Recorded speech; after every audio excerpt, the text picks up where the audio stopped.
Now, when I say the country Austria, you might think about this legend here, or perhaps people dressed like this. But in this video, I'm going to show you exactly what to expect when you come to this country, from the beautiful cities to the picturesque mountains of the Alps. Come on, let's go have a look.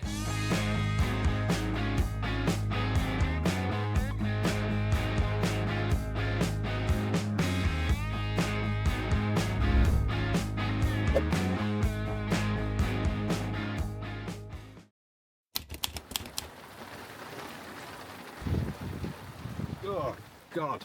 What? I was like, what? What? A few hours ago it was sunny and hot in Hungary, and now we find ourselves in... This isn't quite the experience that we had planned. No, absolutely not. We've parked in a bus station, but...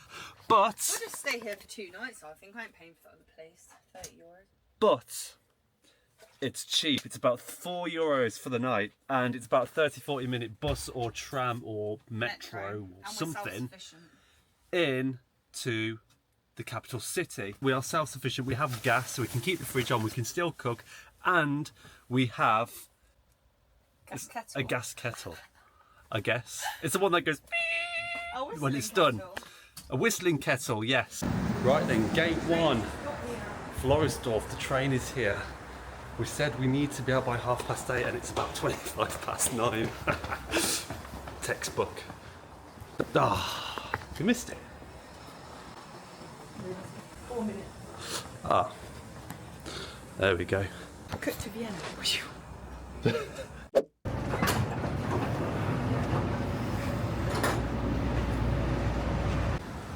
Well, first impressions, we've only been off the metro for about 2-3 minutes. It is very clean. You hardly see any rubbish or crap dotted around, and it doesn't really smell that polluted like the likes of London. I'm not hating on London, but there is a smog essence in the air. Just wanted to grab an initial impression on the city. Very clean, isn't it, love? She says. Sounds like Yoda.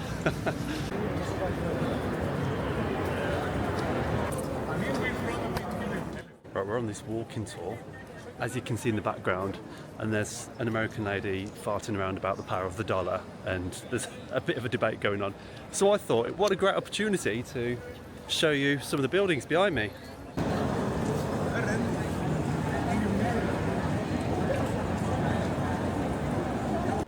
And this, back in the day, would have been the entrance to the old palace.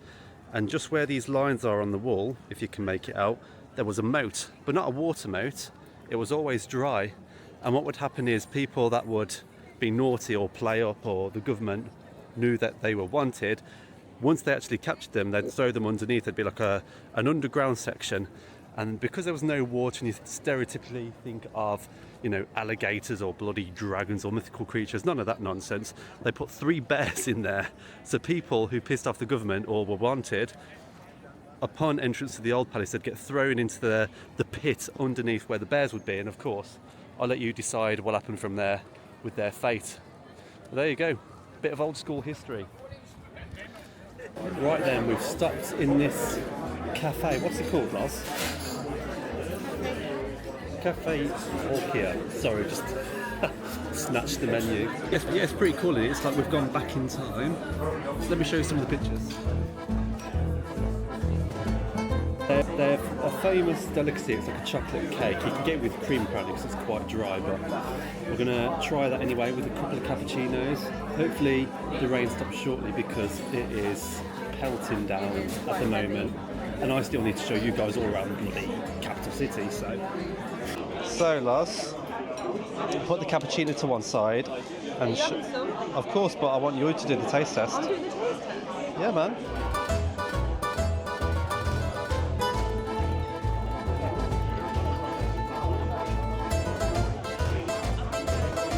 Yeah, it's nice. It is very sweet. Okay, cool. I can deal with that. Very sweet. Can I have a bite?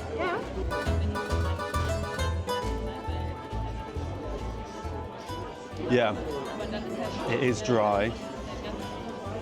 That's why you need the cream. I don't think it's too sweet. You wouldn't.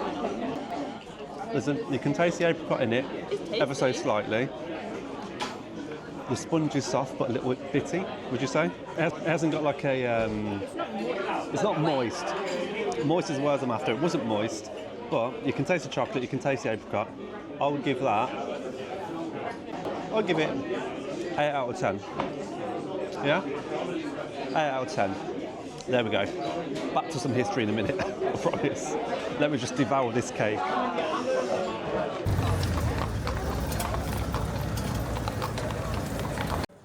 Now this is Pummerin Bell, the north tower of St Stephen's Cathedral. Now the bell tower is one of the largest bells in a cathedral in the whole of Europe.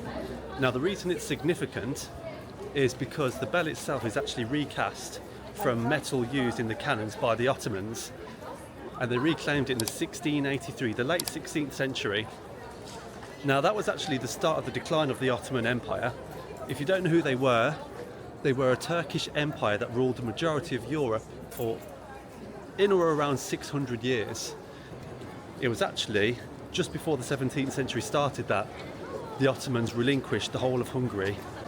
The Austrians have a lot to say about the end, or the beginning of the end, of the Ottoman Empire. Now beneath this cathedral lies catacombs. If you don't know what a catacomb is, if I've pronounced it correctly, it is essentially an underground cemetery where a lot of the majority of the Habsburg family who ruled these lands are buried. They're kind of like holes in walls where people were laid to rest, whether that's, you know, their body or their ashes perhaps, but I'm not sure if it's actually open to the public. I think maybe once a year they have like an annual event where someone will go down and make sure it's structurally sound, and you can actually go inside one of these catacombs, which is pretty cool and a bit strange in its own right, but historic, picturesque, and, well, beautiful. Nice place, lovely jubbly. Let's go find somewhere else. Our walking tour guide earlier was telling us that this particular street in front of you and behind was once upon a time when he was a kid. Shout out to you, Wolfgang, I'm sorry if you ever see this, but probably about 60 years ago. Basically full of Viennese shops, traditional clothing markets, local stores, and these days, as you've seen by just panning the camera around and things I'll throw over, it's very much your Louis Vuittons, your Pradas.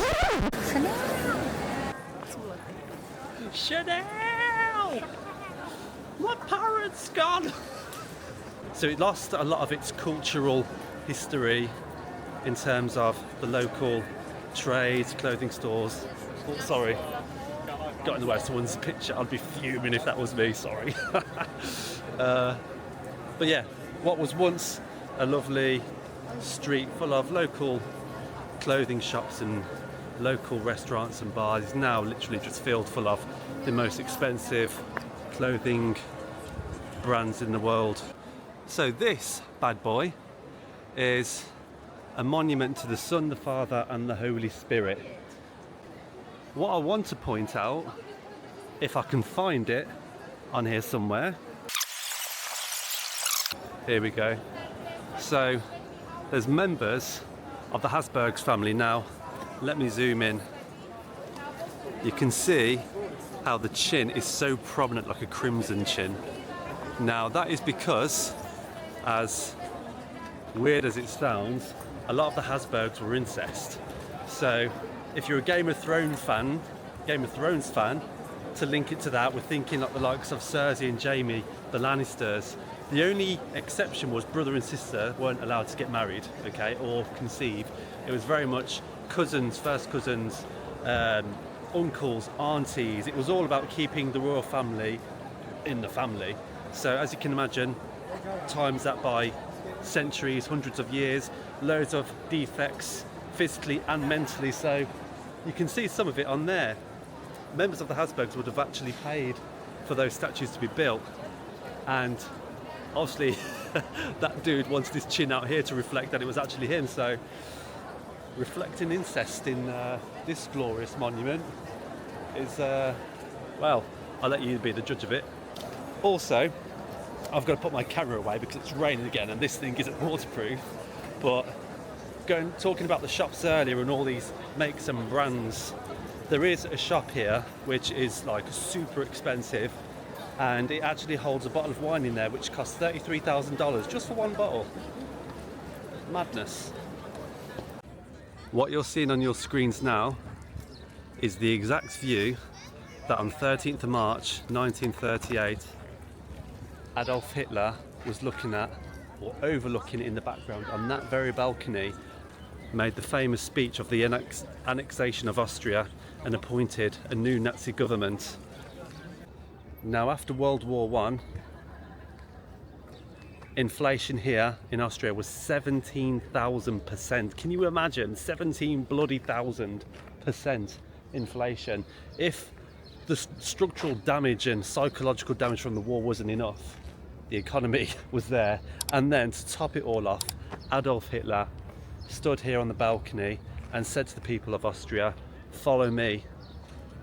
I have a new plan. I am going to make Austria great again. I am going to repair and rebuild this country by enforcing a new Nazi government." Iconic, scary and historic.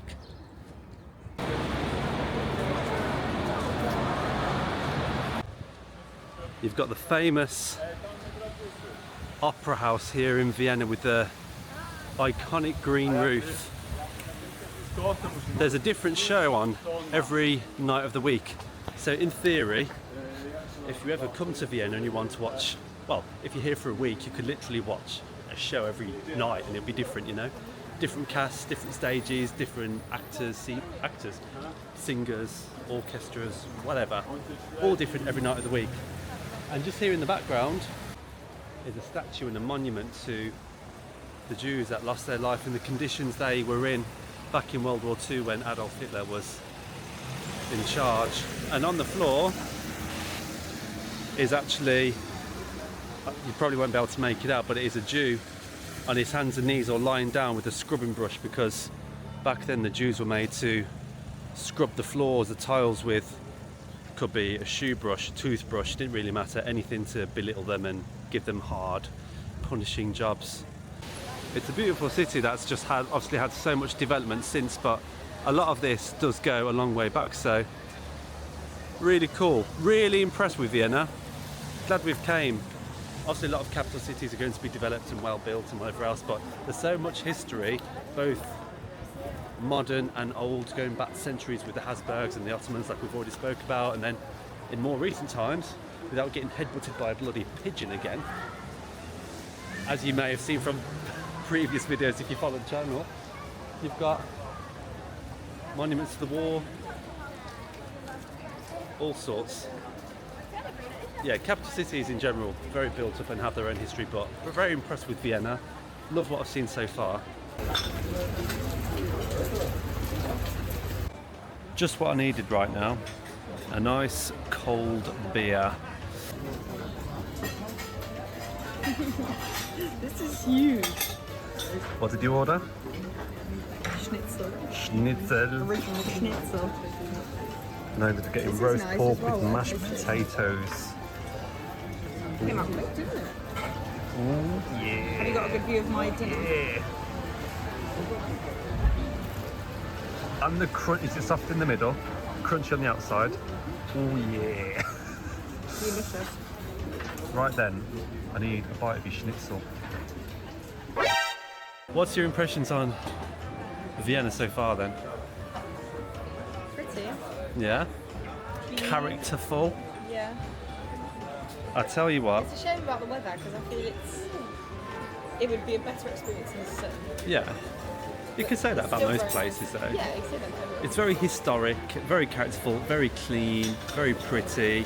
And luckily we managed to find this place. We've tried 3 or 4 different restaurants and all have been fully reserved. It's our own fault, it's because we're ahead of schedule, isn't it? We didn't book anywhere because we're here like 3 days early. Yeah, so there we go. But Vienna overall, very impressed, very Yeah, it's still happy. very nice. Beautiful city. Beautiful is. So, my meal, right, what I'm going to do first of all is tell you how that tasted and how it went. And if you're thinking, mate, I watch your videos for a bit of travel, not for food reviews, then you can let me know. This is going to be a trial, okay? Because I've heard someone say, I want the whole experience. So you're getting food as well. So mine, I had what, the roast beef, mashed potatoes. Oh my God. Steak. I had a steak. Sirloin steak with crispy onions. But it wasn't like... Pickled gherkin and mashed potato. It wasn't like sirloin UK steak where you ask for like medium rare or whatever.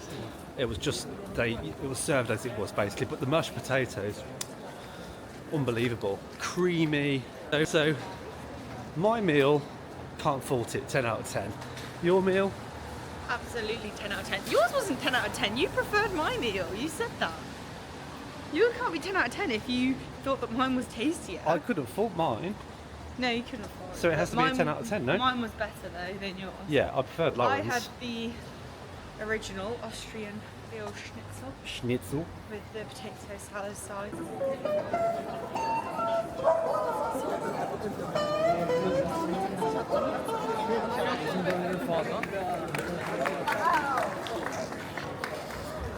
There we go, a bit of atmosphere here at night time.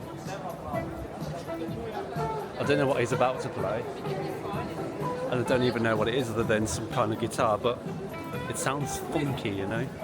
Sky bar's just ahead of us, that's just lit up. And if the cathedral lights up, which I've read it did, I could be wrong, I could have read wrong, but if the cathedral lights up, then we probably will succumb to a strawberry daiquiri in there. Well, I've looked and I was correct. A strawberry daiquiri is £16, but it also gives you the option to book online, and it won't let me select today, so I think it made a point. Okay. Well, we might not be having a strawberry daiquiri after When all. did you read about the Sky Bar? Yesterday, actually. You could have booked it. Yeah. Rookie error. But we'll see. See, this is why the boss is so important, because I am the focal point, sometimes the face of the channel, but Lauren is very much in the background doing all the due diligence, the unsung hero. Can we have a round of applause and some appreciation? There we go. I'm sure everyone claps for you.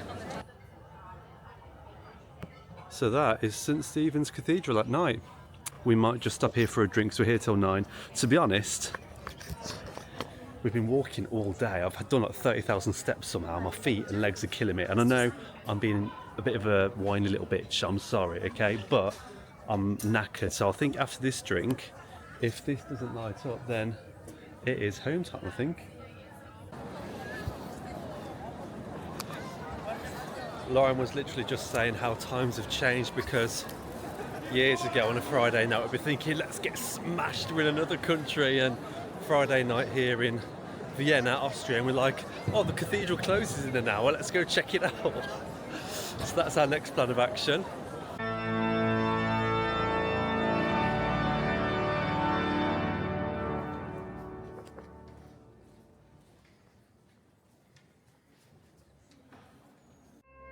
So, I know I was joking a second ago about being here on a Friday night, but it is extremely peaceful. The organ playing in the background, the Gothic architecture, the details in each of the pillars going along the hallway to the end. Right then, we are back from Vienna, well, the city centre anyway. We're on the outskirts of Vienna, back in our motorhome. Lauren's telling me to shut up because people might be sleeping, and she's probably right, to be honest. But I still have no idea where we're going tomorrow, which is the beauty of it. I think Lauren's got an idea, but I'm just going to bed, waking up and driving somewhere. Do you want to say the old cut to tomorrow? Cut to tomorrow. Well, it is the next. It's the next day. We have drove to a town called, or at least very near, Trautenberg. We've parked at a place called Park and Camp Rax. We have come here basically to do a hike, and the weather's looking a bit crap the next few days, isn't it, Lars? I think it's dry tomorrow.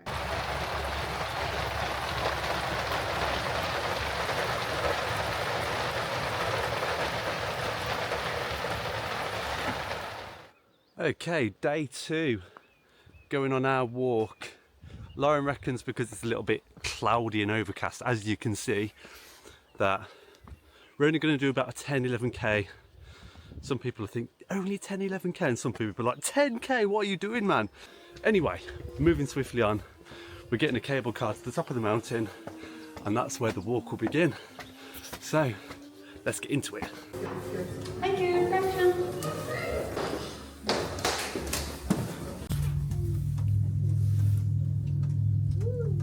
Well, this is your view.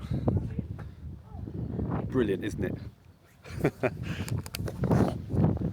Clouds everywhere and a few trees. Obviously very cloudy because of the altitude, but also because of the conditions, so I haven't got a view to show you just yet. It'll be lovely and sunny in a few days when we've left. Literally, once we leave, honestly it'll be the most incredible view, but 27 degrees. right now, I don't know if you can see me on camera, right now a little bit overcast, mate, so I'm sorry in advance. So the cable car we've just taken gets you about 1,000 metres higher from your starting position. It takes you to 1,544 metres above the Adriatic sea level. It costs you about £53, 60 euros, which it's a bit steep really, both altitude and price. Yeah, it was more expensive than I thought it was going to be. But I also don't really want to be walking 1,000 metres to then begin a walk, so it's a price you've got to pay. Right, the next stop. Come across this metal cross. Shout out my boy Jesus, representing here. 1,734 metres. 1,734 metres up in the sky. I think we've got one more high point after this, but I think this is the actual peak on our walk in terms of the altitude or the height. But down there I was sweating my arse off. You can tell I've taken my jacket off, right? But up here it's bloody freezing, it's blowing a right gale. Anyhow, on to the next mountain. State of my hair, bloody hell.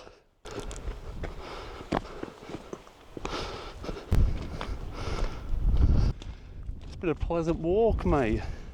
A pleasant walk. About 4 kilometres in, 6 to go before I get myself a nice hot chockey. Or a cacao, as they call them here. 7.5. Oh, right then, the second viewpoint, if you can hear me or see me. It is a bit windy, a bit misty, and a bit chilly. And, well, maybe you can see the way my clothes are blowing. You'd expect it to be this way at the top of a mountain, you know, let's not beat around the bush here. So, this is what it looks like at the top. But it is cool just being in this atmosphere, in these elements, you know. I feel a bit like Bear Grylls without all the animal and survival stuff. I'm just a bloke walking up a mountain, let's face it. I'm not a champ like Bear Grylls. Let's have a look at Lauren. Incredible. This is a view we wanted while she was at the top of the summit, wasn't it? Yeah, but it's still cloudy if you look up. I mean, We yes. just looked at it, there's a break in the clouds here. There is a break in the clouds, but it is lovely. Beautiful. We've arrived at the second campsite here in Austria, and I think it literally is only about 20-30 euros a night. I'll double check, I'll let you know how much it costs when we actually leave, but it is absolutely incredible. Look at those views in the background.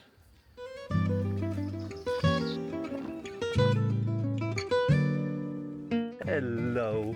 This is good, Amber. You're a good girl, aren't you? Yeah.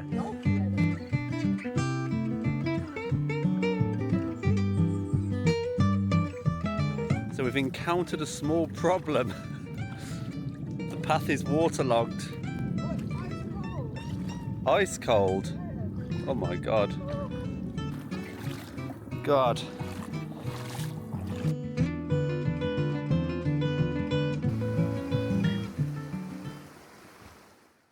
You know, it's only when I came back yesterday from the lakes where I thought, I wonder if there's any more history around it, or is it just a scenic, picturesque view? So I got on the laptop and I was typing away and I started doing a bit of research, and I actually found that archaeologists studied and found that human remains and pieces, artifacts, suggested that in prehistoric times, cavemen basically utilised the land and the nearby resources of the lakes and these mountains. Fast forward a few centuries, the Romans actually took control and ruled these lands, and they utilised the salt mines because they were a real important part of wealth. If you didn't know, salt was so important because it was a food additive, and it was, more importantly, a preservative. Now, of course, food wasn't as available as it is today, you know, it was scarce, it was very important. And the word salt actually derives, or kind of later translated into the word salary, and people were paid back in salt then, purely because it was that important for preserving the food and making it last longer. So salt, salary kind of correlate. Now fast forward again a few centuries, or many centuries in fact, to World War II times, where the Nazis and Hitler were in control and reign of this area. They had actually stolen masterpieces of artwork from the likes of Michelangelo and such, and it was only when their reign of power was coming to an end where Hitler commanded that the artwork be destroyed so it would never fall back into Allied hands. Now, a few local heroes, some salt miners, sabotaged his plans by storing the artwork inside a cave, which is what Hitler wanted, and he wanted the cave to be blew up. So my sources tell me, walking tours and Google. They stored all this artwork in a cave, and they just barricaded the entrances to make it look as though it had been blown up. Now it was only later on, post World War II, where art explorists and art treasure finders, if you will, cottoned on to the fact that what may have happened with this artwork. So they explored loads of salt mines all around these areas of Austria, and they actually come across all of this artwork. They blew down the entrance of a cave, went inside, and actually found all the buried treasure. So how about that for a bit of history? This old brain is finally retaining some information. But I thought that was pretty cool, wasn't it, really? Could have just strolled around the lake and thought, oh, yeah, this is nice and lovely. Look at that water and the caves and the mountains. And there's obviously a lot more to tell than just a picturesque view. Just listen to the ambience. Honestly, the rain on the roof in this van. We've been here, this is night number 3, and every night it's had thunderstorms, lightning and rain. And as soon as the rain hits at night and it's after 9 o'clock, I'm like... But it is super cozy. Time for some food. Over and out for the night, I think. Tomorrow, Germany. Thanks for watching. Drop a like, comment, subscribe. All that good stuff. Much appreciated. The amount of effort that goes into editing these videos and filming them. It's all good fun. But I love it when people drop a few comments. So make sure you do. And we'll see you in the next one.